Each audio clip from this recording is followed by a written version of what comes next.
Hello, everyone. I'm ZHAO Chuang. Today, we're going to draw the trunk of Sinraptor. The body of Sinraptor was distinctive. It had a long neck, but a short trunk, a big feature that made it different from many other carnivorous dinosaurs.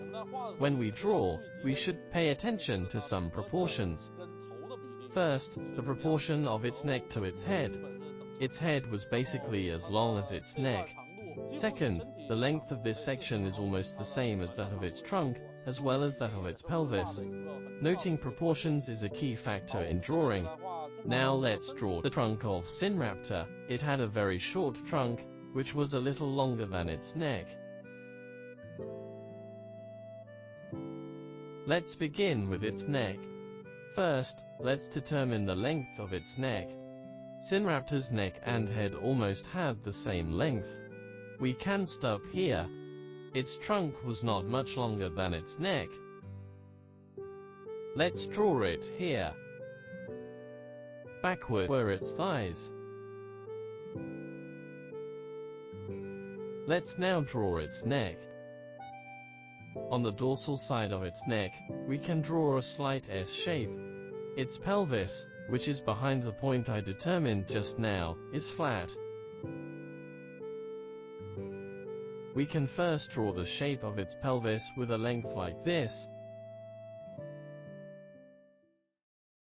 Because we'll draw it slightly towards the audience, we can draw its pelvis slightly shorter till here.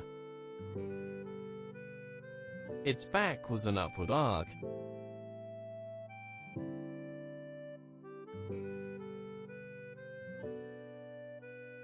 Above its pelvis, on both sides, we outline the ilium.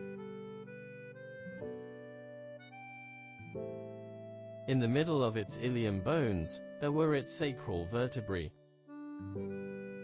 This line extends there, forming a flat structure. Next, let's draw its shoulders. Its shoulder blades end up here. We can draw it bulged a little bit. Its shoulder blades extend down like this and terminate here. Inside, there was its chest consisting of coracoids. The midline of its chest is here. Let's draw the other part of its chest. At the root of its shoulder blades, this middle point was connected to the muscles of its neck, so we use gentle lines to show them.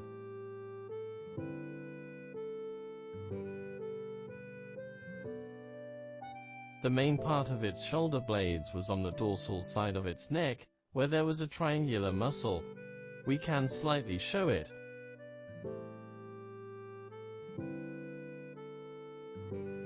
There were another two sets of muscles on both sides of its neck.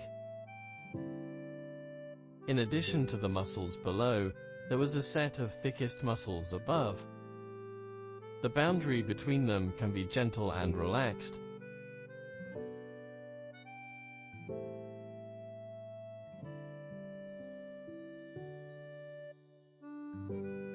Don't need to draw it solid. We can make the line above slightly strong, and draw it disconnected somewhere to let it look light and soft.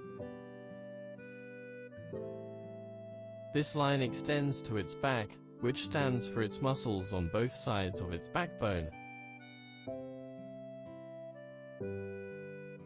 Then let's draw some muscles on the dorsal side of its shoulder blades. The outline of its shoulder blade on this side extends to this position and terminates at its armpit. Its forelimbs were here. Behind the outline of its shoulder blades, there was its latissimus dorsi.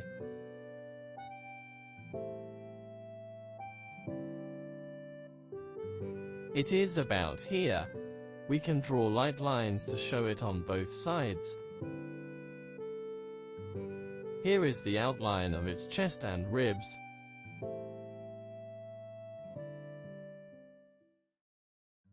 Let's slightly outline its ribs.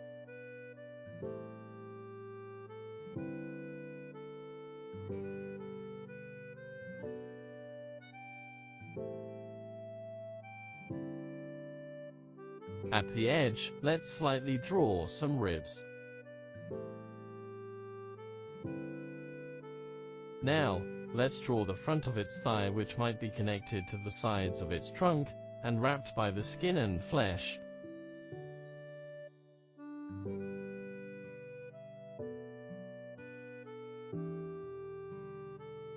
So here, we can draw a layer of membrane, extending to the upper part of its knees. Here is its knee. This part is its arm.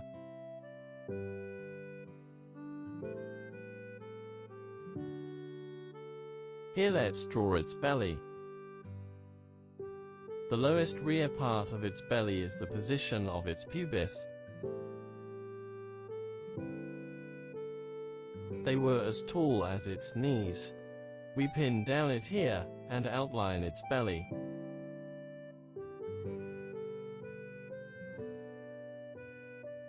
Then, let's add some details. We can gently draw some folds on its skin.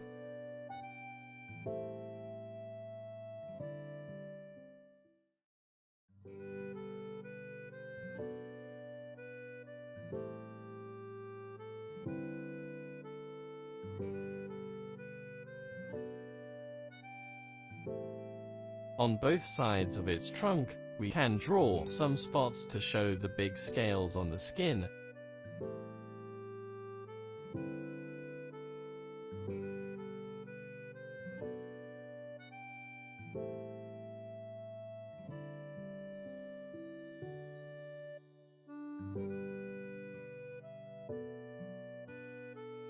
Then we outline the lower part of its neck,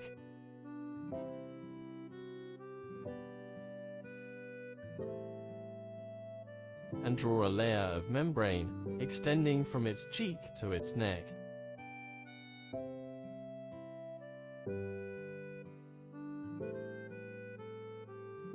Lastly, we can draw some spikes from the upper part of its neck to its back. Such spikes were often found on the fossils of carnivorous dinosaurs. Although no clear evidence has been found on the fossils of Sinraptor, we can also draw such spikes on it.